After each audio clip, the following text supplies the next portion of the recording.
പവിത്രത്തിലെ പുത്തൻ വിശേഷങ്ങളിലേക്ക് ഏവർക്കും സ്വാഗതം. അങ്ങനെ ആദ്യം തന്നെ കാണിക്കുന്നത് നമ്മുടെ വിനായകൻ ഇങ്ങനെ വിഷമിച്ച് അവിടെ നിൽക്കുകയാണ്. മുറിയിൽ ഇങ്ങനെ നിൽക്കുമ്പോൾ നമ്മുടെ നന്ദിനി അങ്ങോട്ട് വരികയാണ്. നന്ദിനി ചോദിക്കുന്നു, നിങ്ങളെന്താ കുറേ നേരമായിട്ട് ഞാൻ ശ്രദ്ധിക്കുന്നുണ്ടല്ലോ, നിങ്ങളെന്താ ഇങ്ങനെ വിഷമിച്ചിരിക്കുന്നത്, കാര്യം എന്താ? അല്ല, വിശ്വട്ടൻ്റെ കാര്യം ആലോചിച്ചിട്ടാ വിഷമമെന്ന് പറയുകയാണ്. അതിപ്പം നിങ്ങളൊന്നും ചെയ്തിട്ടില്ലല്ലോ വിശ്വട്ടനെ പിടിച്ചത്, നമ്മളെന്ത് ചെയ്യാനാ? അപ്പം വിനായകൻ പറയുകയാണ്, എന്നാലും ഞാനല്ലേ ആ ജോലി ശരിയാക്കി കൊടുത്തത്, ഞാൻ കാരണമല്ലേ വിശ്വട്ടൻ അങ്ങോട്ട് പോയതെന്നൊക്കെ വിനായകൻ വളരെ വിഷമത്തോടെ പറയാണ്. അന്നേരമാണ് നമ്മുടെ വർഷയുടെ അച്ഛൻ ചന്ദ്രശേഖരൻ വിനായകൻ്റെ ഫോണിലേക്ക് വിളിക്കുന്നത്. അയാൾ വളരെ സന്തോഷത്തോടെയാണ് നമ്മുടെ വിനായകനോട് സംസാരിക്കുന്നത്. കാര്യങ്ങളൊക്കെ ഞങ്ങൾ അറിഞ്ഞ് എന്നുള്ള രീതിയിലാണ്. അപ്പോൾ നമ്മുടെ വിശ്വം പറയാണ്, എൻ്റെ വിശ്വട്ടൻ അങ്ങനൊന്നും ചെയ്യത്തില്ല, അങ്ങനെ ഒരു തെറ്റും വിശ്വട്ടൻ ചെയ്യത്തില്ല എന്ന് പറയാണ്. അപ്പം ചന്ദ്രശേഖരൻ പറയണം, അതിനെ അതിൻ്റെ രീതിയിൽ പോട്ടെ, അതെന്തായാലും ആ ഒരു രീതിയിൽ തന്നെ മുന്നോട്ട് പോകട്ടെ, താനെന്തിനാടോ ഇത്ര ടെൻഷൻ അടിക്കുന്നതെന്നൊക്കെ നമ്മുടെ ചന്ദ്രശേഖരൻ വിനായകനോട് ചോദിക്കുകയാണ്. എനിക്കൊരു സമാധാനമില്ല സാറേ, വിശ്വട്ടൻ ഒരു പാവമാണ്, വിശ്വട്ടൻ അങ്ങനൊന്നും ചെയ്യത്തില്ല എന്ന് നമ്മുടെ വിനായകൻ വീണ്ടും പറഞ്ഞുകൊണ്ടിരിക്കുകയാണ്. അപ്പം അയാൾ പറയാണ്, താൻ എന്തായാലും ഒരു ഉപകാരമോടെ ചെയ്തു തന്നെ, എന്തായാലും അതിനകത്ത് ആ പേപ്പറിനകത്ത് ഒപ്പിട്ട് തന്നല്ലോ, അതൊരു ഉപകാരമായി. അപ്പോൾ വിനായകൻ ചോദിക്കണം, അതെന്താ സാറേ അങ്ങനെ പറഞ്ഞത്, അത് നമ്മൾ ചിട്ടിക്ക് തരാനുള്ള ഇല്ല. അപ്പോൾ ഇയാൾ പറയും, ചന്ദ്രശേഖരൻ പറയും, ചിട്ടി എന്ത് ചിട്ടി? അതെന്ന് വെച്ച് കഴിഞ്ഞാൽ അത് ഈ കേസിനൊരു തെളിവായിട്ട് കൂട്ടാൻ പറ്റുന്ന ഒരു കാര്യമാണ്. അവനവിടുന്ന് 10 ലക്ഷം മോഷ്ടിച്ച് ഫ്ലാറ്റ് വാങ്ങിക്കാനായിട്ടായിരുന്നു മോഷ്ടിച്ചതെന്ന് ഞങ്ങൾ തെളിവുണ്ടാക്കും, അതിനു വേണ്ടിയായിരുന്നു ഒപ്പിടിപ്പിച്ചതെന്നും നമ്മുടെ ചന്ദ്രശേഖരൻ വിനായകനോട് പറയുന്നു. വിനായകൻ ഇത് ആകപ്പാടെ കേട്ടപ്പോൾ ഇത് ആകപ്പാടെ വിഷമമായി, ടെൻഷനായി. ഇങ്ങനെ ചതിയായി, ഇത് വളരെ വലിയ ചതിയായിപ്പോയി സാറേ, ആ വിശ്വട്ടനോട് ഈ ചതി വേണ്ടായിരുന്നു എന്ന് പറയും. അപ്പോൾ അയാൾ പറയും, താനെന്തിനാണോ വിഷമിക്കുന്നത്, താൻ ഇതൊന്നും അറിഞ്ഞിട്ടില്ല, താൻ ഇതിനകത്ത് ഇടപെട്ടിട്ടില്ല, താൻ ഇതൊന്നും അറിഞ്ഞുള്ള കാര്യമല്ല, പിന്നെ താൻ എന്തിനാണ് ഇതിനകത്ത് ഇത്ര വിഷമിക്കാനെന്ന് പറഞ്ഞ ചന്ദ്രശേഖരൻ വിനായകനോട് പറയുകയാണ്. എന്നും പറഞ്ഞ് അവർ ഫോൺ വെക്കുന്നതിന് മുമ്പ് അയാൾ പറയുന്നുണ്ട്, ഇത് ആ വേദയ്ക്കും വിക്രമനുള്ള കെണിയായിരുന്നു, കുറച്ച് കാലം കിടന്ന് കഷ്ടപ്പെടട്ടെ എന്നുള്ള രീതിയിൽ അയാൾ പറഞ്ഞാണ് വെക്കുന്നത്. അപ്പോൾ ഫോൺ വെച്ച് കഴിയുമ്പോൾ നമ്മൾ നന്ദിനിക്ക് ആരാ അത്തരം വിശ്വാസം പറയാണ്, വിനായകൻ പറയാണ്, അത് നമ്മുടെ വർഷയുടെ അച്ഛനാണ്. അയാൾ പറയുകയാണ്, അയാൾ വിശ്വട്ടനെ മനഃപൂർവ്വം കുടുക്കിയതാണ്, നമ്മുടെ കയ്യിൽ നിന്ന് ഒപ്പിട്ട് വാങ്ങിച്ച ആ പേപ്പറുണ്ടല്ലോ, ആ ഫ്ലാറ്റ് വാങ്ങിക്കാൻ, അത് വിശ്വട്ടനെതിരെ ഒരു തെളിവായിട്ട് കൂട്ടാൻ പോവുകയാണെന്നൊക്കെയാണ് അയാൾ പറയുന്നത്. എനിക്ക് അകപ്പാടെ പേടിയാവുന്നു, അല്ലെങ്കിൽ തന്നെ വിശ്വട്ടൻ ജോലിക്ക് കയറുന്ന സമയത്ത് എനിക്കറിയാമായിരുന്നത് ശ്രീകാന്തിൻ്റെ കമ്പനിയാണ്, ഞാൻ ആരോടും പറയാൻ ചെന്നു. അപ്പോഴത്തേക്കും നന്ദിനിയുടെ സ്വഭാവം മാറി. എന്താ പറയുക, മനുഷ്യ, നിങ്ങൾ അവസാനം ഇതൊക്കെ അറിഞ്ഞുകൊണ്ടാണ് ചെയ്തിട്ട് അവസാനം എന്നെയും കൂടെ പിടിച്ച് ആ കുരുക്കിലേക്ക് ഇടല്ലേ അന്നേരം എന്നൊക്കെ പറഞ്ഞ് നന്ദിനിയും കിടന്ന് ബഹളം വെക്കുവാണ്. പിന്നെ കാണിക്കുന്നത് നമ്മുടെ ശ്രീനിയും വിക്രമനാണ്. അവർ തമ്മിൽ ഇതിനെക്കുറിച്ച് സംസാരിച്ചുകൊണ്ടിരിക്കുന്നത്. ശ്രീനി സാറ് പറയുകയാണ്, എന്തായാലും ഇത് വല്ലാത്ത പടിയായിപ്പോയി, അവർ കാത്തിരുന്ന് തന്നൊരു പണി പോലെ ആയിപ്പോയല്ലോടാ വിക്രമേ എന്ന് പറയുകയാണ്. അപ്പം പറഞ്ഞാൽ എൻ്റെ നേരെ പല പ്രയോഗങ്ങളും നടത്തി, അതൊന്നും വിജയിക്കാത്തോട്ട് എൻ്റെ കുടുംബത്തിലേക്ക് കയറി അയാൾ കളിക്കാൻ നോക്കിയതാണെന്ന് പറയുകയാണ്. അപ്പോൾ നമ്മുടെ ശ്രീനി സാറ് പറയാണ്, നീ ഇപ്പം എടുത്ത് ചാടി ഒരു തീരുമാനം എടുക്കാൻ നിൽക്കല്ലേ, ഇപ്പം നമ്മുടെ ആവശ്യം അവനെ തിരിച്ചടിക്കുക എന്നല്ല, നേരെ മറിച്ച് വിശ്വനെ എങ്ങനെയെങ്കിലും പുറത്തിറക്കുകയാണെന്ന്. അപ്പം നമ്മുടെ വിക്രം പറയുകയാണ്, ഇന്ന് ഓരോ പ്രശ്നങ്ങളാണ് ഇപ്പോൾ വീട്ടുകാർക്ക്. ആദ്യം അടിപിടി, പിന്നെ വീട് കത്തിക്കൽ, പോലീസ് സ്റ്റേഷനിൽ കയറക്കം, ഇപ്പോൾ വിശ്വട്ടനും പോലീസ് സ്റ്റേഷനിൽ കയറി, ആകപ്പാടെ എന്നും പ്രശ്നങ്ങളാണ് എന്ന് പറയാണ്. ഇതിനെല്ലാം ഒറ്റ പരിഹാരമേ ഉള്ളൂ, അവൻ്റെ വീട്ടിൽ കയറി അവനെ ഒരിക്കലും എണീക്കാൻ പറ്റാത്ത രീതിയിൽ അടിച്ചൊതുക്കുക, അത് മാത്രമേ നീ ചെയ്യാൻ പറ്റത്തുള്ളൂ എന്ന് വിക്രം പറയുകയാണ്. അപ്പം ശ്രീനി പറയാണ്, നീ അങ്ങനെ എടുത്തു ചാടി ഇപ്പോൾ ഒരു തീരുമാനം എടുക്കാൻ ചെയ്യല്ലേ, ഇപ്പം നമുക്ക് വേണ്ടുന്ന വിശ്വത്തെ പുറത്തിറക്കുക, അതിനുവേണ്ടി ശ്രീകാന്തിനോട് കോംപ്രമൈസ് സംസാരിക്കുകയോ എന്തെങ്കിലും ചെയ്യണം, അതാണ് നമുക്കിപ്പം വേണ്ടത്, ഇപ്പം നമ്മൾ അവരെ അടിക്കാൻ പോവുകയല്ല വേണ്ടതെന്ന് ശ്രീനി സാർ പറഞ്ഞു കൊടുക്കുകയാണ്. ഇതൊക്കെ കേട്ട് നമ്മുടെ വിക്രം ദേഷ്യത്തോടെ ഇങ്ങനെ പോകുന്നതാണ് കാണിച്ചിരിക്കുന്നത്.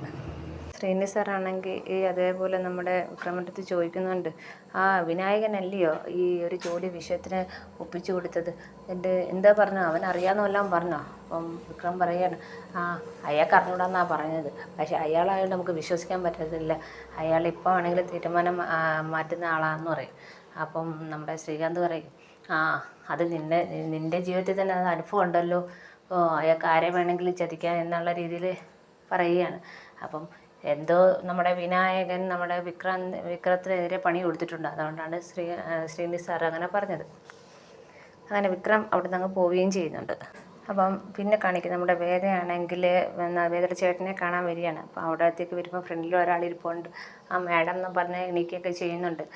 സുഭാഷ് എങ്ങനെയുണ്ട്, സുഖമാണോ എന്നൊക്കെ ചോദിക്കുന്നുണ്ട്. അപ്പോൾ ആ സുഖം മാഡം, എൻ്റെ വൈഫ് എന്നും മാഡത്തിനെ തിരക്കുക, അന്ന് മാഡം ചെയ്തു തന്ന ഒരു സഹായം എനിക്ക് മറക്കാൻ പറ്റത്തില്ലെന്നൊക്കെ അയാൾ പറയുന്നുണ്ട്. അപ്പം അവർ തമ്മിലൊരു കുശല സംഭാഷണമൊക്കെ കഴിഞ്ഞിട്ട് വേദ അകത്തേക്ക് കയറി പോകുന്നു. അകത്തേക്ക് കയറി പോകുമ്പം അവിടെ ചില ഡോറെടുത്ത് എനിക്ക് അകത്തേക്ക് വരാമോ അപ്പം എന്നൊക്കെ ചോദിക്കുന്നുണ്ട്. അപ്പം നമ്മുടെ ശ്രീകാന്ത് പറഞ്ഞ അതെന്താ അങ്ങനെ ചോദിച്ചേ, കയറി വാന്ന് പറഞ്ഞിട്ട് വേദ അകത്തേക്ക് കയറി ചെല്ലുന്നുണ്ട്. അപ്പം വേദ ആദ്യം തന്നെ ചോദിക്കുന്നത്, ആർക്ക് വേണ്ടിയാണ് ഈ കാര്യങ്ങളൊക്കെ ചെയ്യുന്നത്, നീ ഒരുപാട് മാറിപ്പോയി എന്ന് ശ്രീകാന്ത് പറയണം. അപ്പം വേദ പറയുന്നത്, ഞാൻ ഒരുപാട് മാറിപ്പോയെന്നാണ് ഏട്ടനിപ്പം കണ്ടെത്തിയിരിക്കുന്നത്. അപ്പം ഏട്ടൻ ഇത് ആർക്കൊക്കെ വേണ്ടിയാണ് ഇതൊക്കെ ചെയ്തത്, ഏട്ടൻ ഒരുപാട് മാറ്റം ആയില്ലേ, ഏട്ടനല്ലേ ഓരോ കാര്യങ്ങൾ തീരുമാനിക്കുന്നത്. അപ്പം ശ്രീകാന്ത് പറയും, അതെ ഇപ്പം കാര്യങ്ങളൊക്കെ തീരുമാനിക്കുന്നത് ഞാനാണ്, തീരുമാനിക്കുന്നതും അത് നടപ്പിലാക്കുന്നതും ഞാനാണ്, ഞാൻ തന്നെയാണ് നിൻ്റെ ഭർത്താവിൻ്റെ ഏട്ടനെ കുടുക്കിയതും അവനെ ഈ കേസിൽ കുടുക്കിയത് ഞാൻ തന്നെയാണെന്ന് നമ്മുടെ ശ്രീകാന്ത് പറയുകയാണ്. എന്നിട്ട് ചോദിക്കുക, നീ ആരാ, നീ ഒറ്റയ്ക്ക് സ്വന്തമായി തീരുമാനം എടുക്കാനും അത് നടപ്പിലാക്കാനും ഒക്കെ നീ ആരാ, നീ അല്ലെങ്കിൽ എന്നെക്കാക്കി ഇളയത്, എന്നെക്കാക്കി പിറകെ വന്നതല്ലേ, അല്ലെങ്കിൽ നീ ഒരു പെണ്ണല്ലേ, നീ എന്താ ഇത്രയും അഹങ്കാരത്തോടെ എല്ലാം നടത്തിയെടുക്കുമെന്നുള്ള വിചാരത്തിൽ നടക്കുന്നതെന്നും പറഞ്ഞിട്ട് ശ്രീകാന്ത് വളരെ മോശമായിട്ട് നമ്മുടെ വേദയോട് സംസാരിക്കുന്നുണ്ട്. അങ്ങനൊന്നും നടക്കാതെ അച്ഛനും സഹോദരനൊക്കെ പറയുന്ന ഒരു കല്യാണമൊക്കെ കഴിച്ച് കുടുംബമൊക്കെ നോക്കി മക്കളെയൊക്കെ വളർത്തി നിന്നാൽ പോരെ, സ്വന്തമായിട്ട് തീരുമാനമൊക്കെ എടുത്ത് നടക്കുന്ന എന്തിനാ എന്നും പറഞ്ഞ് അങ്ങനെയല്ലേ നല്ലൊരു പെണ്ണ് ചെയ്യേണ്ടതെന്ന് നമ്മുടെ ശ്രീകാന്ത് ചോദിക്കണം. അപ്പോൾ വേദ പറയണം, ചേട്ടൻ്റെ പെണ്ണുങ്ങളുള്ള ഒരു ആറ്റിറ്റ്യൂഡ് നല്ലതാണല്ലോ, പക്ഷേ ഞാൻ അങ്ങനെയല്ല വിചാരിച്ചിരിക്കുന്നത്, എൻ്റെ തീരുമാനം ഞാൻ എവിടെ ആയാലും ആരുടെ മുമ്പിലായാലും പറയും, അതിന് വേദയെ മറ്റുള്ളവരുമായിട്ട് കണക്ക് കൂട്ടേണ്ട ആവശ്യമില്ല, ഞാൻ ആരുടെ മുന്നിലായാലും അത് അഭിപ്രായം പറയും, പിന്നെ എൻ്റെ അച്ഛൻ വളർത്തിയ രീതിയിലാണ് ഞാൻ ജീവിക്കുന്നത്, അല്ലാതെ ഏട്ടൻ ഇപ്പം പറഞ്ഞ രീതിയിലല്ല, എൻ്റെ അച്ഛൻ എങ്ങനെയാണോ വളർത്തിയത് അതുപോലെ തന്നെയാണ് ഞാൻ ജീവിക്കുന്നതെന്ന് വേദ തിരിച്ചു മറുപടി പറയുന്നുണ്ട്. നീ ഒരു കാര്യം ചെയ്യ്, അവനെ കളഞ്ഞിട്ട് ആ തെമ്മാടിയെ കളഞ്ഞിട്ട് നീ തിരിച്ച് വീട്ടിലേക്ക് വന്നിട്ട് പഴയ പോലെ അച്ഛനും ഞാനൊക്കെ പറയുന്നത് കേട്ട് കല്യാണം കഴിച്ച് ജീവിക്കുക എന്നൊക്കെ പറയുകയാണ്. അപ്പം നമ്മുടെ വേദ വയ്ക്കുന്നത് ഇത് തന്നെയാണ് അച്ഛൻ്റെ തീരുമാനം. അപ്പം നമ്മുടെ ശ്രീകാന്ത് പറയുന്നത്, അതെനിക്കറിയത്തില്ല, അത് 1 മാസം കഴിഞ്ഞാലേ അറിയാൻ പറ്റൂ, അച്ഛനിപ്പം നാട്ടിലില്ല, അച്ഛൻ തിരിച്ച് വരുമ്പോഴത്തേക്ക് നിൻ്റെ വിക്രമിൻ്റെ ചേട്ടൻ വിഷയത്തിൻ്റെ കാര്യത്തിലൊരു തീരുമാനമാക്കും, അത് മാത്രമല്ല ആ കുടുംബത്തിലെ ഓരോരുത്തരുടെ കാര്യത്തിൽ ഞാനൊരു തീരുമാനമാക്കും അച്ഛൻ വരുമ്പോഴത്തേക്കും. അപ്പോഴത്തേക്ക് വേദമയ്ക്ക് മനസ്സിലായി അച്ഛൻ അവിടെ ഇല്ല, ഇയാൾ മനഃപൂർവ്വം പണി കൊടുക്കുന്നതാണ്. അപ്പം വേദ ചേട്ടൻ ഇതൊക്കെ ആര് പറഞ്ഞിട്ട് കേട്ടിട്ടാണ് ഇതൊക്കെ ചെയ്യുന്നത്, ഒരു പെണ്ണ് പറഞ്ഞിട്ട് തന്നെ അല്ലേ ഇതൊക്കെ ചെയ്യുന്നത്, അത് ഏട്ടത്തി പറഞ്ഞിട്ടാണ് ഇതൊക്കെ ചെയ്യുന്നതെന്ന് എനിക്കറിയാമെന്ന്. അപ്പം നമ്മൾ ശ്രീകാന്ത് പറയുകയാണ്, അങ്ങനെ അവൾ പറഞ്ഞിട്ടൊന്നുമല്ല, ഇത് എൻ്റെ സ്വന്തം അഭിപ്രായത്തിലാണ് ഇത് ചെയ്യുന്നതെന്നും ശ്രീകാന്ത് തിരിച്ച് പറയുകയാണ്. അങ്ങനെ അവർ തമ്മിലുള്ള സംഭാഷണത്തിൽ വേദ പറയണം, ഇനി എനിക്ക് എന്ത് ചെയ്യാമെന്ന് എനിക്കറിയാം എന്നും പറഞ്ഞിട്ട് വേദ പോകുന്നു. അപ്പം നിനക്കെന്താ പറ്റുന്നതൊക്കെ നീ ചെയ്യുമെന്നും പറഞ്ഞ് തിരിച്ച് ശ്രീകാന്തും പറയുന്നുണ്ട്. പിന്നെ കാണിക്കുന്നത് ഇവിടെ വിനായകൻ വീണ്ടും ഇങ്ങനെ വിഷമിച്ച് നിൽക്കുമ്പോഴത്തേനും നന്ദിനി എന്ന് പറയും, നിങ്ങൾ എന്തിനാ ഇങ്ങനെ എപ്പോഴും വിഷമിച്ച് ഈ മുറിയിൽ തന്നെ ഇരിക്കുന്നത്, ആർക്കെങ്കിലും കണ്ടാൽ തന്നെ മനസ്സിലാവുമല്ലോ നിങ്ങൾക്ക് ഇതിനകത്ത് പങ്കുണ്ടെന്ന് ഉള്ളൊരു രീതിയിലാണ് നിങ്ങൾ നിൽക്കുന്നത്, നിങ്ങൾക്കൊന്നും അറിയത്തില്ല എന്ന് എല്ലായിടത്തും പറഞ്ഞു, ആ ഒരു സ്റ്റാൻഡിൽ തന്നെ ഇനിയും നിന്നാൽ മതിയെന്ന് നമ്മളെ നന്ദിനി പറഞ്ഞു കൊടുക്കുകയാണ്. എന്നാലും ഞാൻ ഇതിനൊരു കാരണമായില്ലേ നന്ദിനി എന്ന് വിനായകൻ വിഷമത്തോടെ പറയുകയാണ്. അതൊക്കെ ഇനിയിപ്പോൾ അതൊന്നും ആലോചിച്ചിട്ട് കാര്യമില്ല, ഇതൊക്കെ വിശ്വട്ടൻ്റെ വിധിയാണെന്ന് വിചാരിച്ചാൽ മതിയെന്ന് നന്ദിനി പറയുന്നു. ഇപ്പം എന്തായാലും 2-3 ദിവസം കൊണ്ട് നല്ല എൻ്റർടൈൻമെൻറ്റാണ്. അപ്പം വിനായകൻ ചോദിക്കുന്നത്, എന്ത് എൻ്റർടൈൻമെൻറ്റ്, ആ വേദയുടെ കൂടെ നടന്ന് ശ്രീചേട്ടത്തി രണ്ടുപേരും കൂടെ എന്നെ ഒത്തിരി കളിയാക്കാതില്ലേ, ഇപ്പോൾ സ്ഥിരമായിട്ട് ഇങ്ങനെ കരഞ്ഞിരിക്കുന്നത് കാണുമ്പോൾ വേദ തന്നെ ശ്രീചേട്ടത്തിക്ക് പണി കൊടുത്ത് ശ്രീചേട്ടത്തി ഇങ്ങനെ കരഞ്ഞു നിൽക്കുന്നത് കാണുമ്പോൾ ഒരു എൻ്റർടൈൻമെൻറ്റ് എന്നൊക്കെ നന്ദിനി ആ സമയത്തും എങ്ങനെയെങ്കിലും ആർക്കെങ്കിലും ഇട്ട് പണി കിട്ടുന്നത് കണ്ട് സന്തോഷിച്ചിരിക്കുക.